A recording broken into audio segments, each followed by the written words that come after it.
Welcome to the super குடும்பம் vlog. இன்னைக்கு நம்ம என்ன பார்க்க போறோம்னா கிரீன் பன்னீர் தவா ஃப்ரை. அதுக்கு தேவையான பொருட்கள் பன்னீர், கொத்தமல்லி, புதினா, காரத்துக்கு ஏற்ப பச்சை மிளகாய், இஞ்சி பூண்டு பேஸ்ட். இதெல்லாம் நம்ம நல்லா பேஸ்ட் மாதிரி அரைச்சிட்டு பார்க்கலாம். ஸோ நம்ம கிரீன் பேஸ்ட் ரெடி பண்ணியாச்சு. இப்போ இதுக்கு தேவையான மசாலா ஐட்டம்ஸ் பார்க்கலாம்.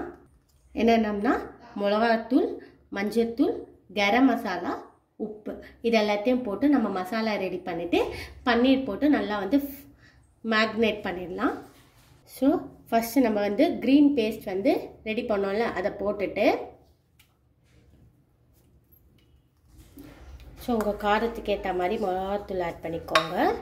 அப்புறம் கொஞ்சோண்டு மஞ்சத்தூள், அப்புறம் கரம் மசாலா, அப்புறம் கொஞ்சோண்டு உப்பு, இதெல்லாத்தையும் போட்டு நல்லா பன்னீர் ஃப்ரை பண்ணிடலாம்.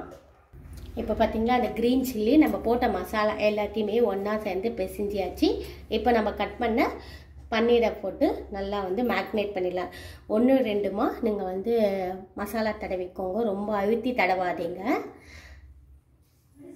இங்கே பாருங்கள், பன்னீர் அந்த க்ரீன் சில்லி மசாலா எல்லாமே பார்த்திங்கன்னா பன்னீரில் போட்டு நல்லா நாங்கள் பிசைஞ்சு வச்சுருக்கோம். இப்போ 5 to 10 minutes இந்த மசாலா பன்னீரில் ஊறணும். அதுக்கப்புறம் நம்ம தவாவில் போட்டு ஆயில் ஊற்றி ஃப்ரை பண்ணிடலாம். இங்கே பாருங்கள், மசாலா போட்டு 5 to 10 minutes பன்னீரை நல்லா ஊற வச்சாச்சு. இப்போ நம்ம ஸ்டவ்வில் தோசைக்கல் வச்சாச்சு. தோசைக்கல் நல்லா காஞ்சோடனே தேவையான அளவுக்கு கொஞ்சோண்டு எண்ணெய் ஊற்றிக்கலாம்.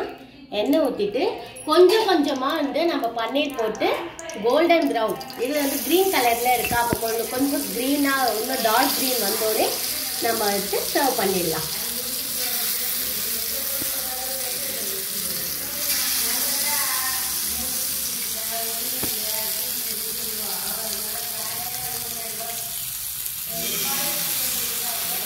பாருங்களேன், எவ்வளோ அழகாக க்ரீன் பன்னீர் தவா ஃப்ரை ரெடி ஆயிடுச்சு.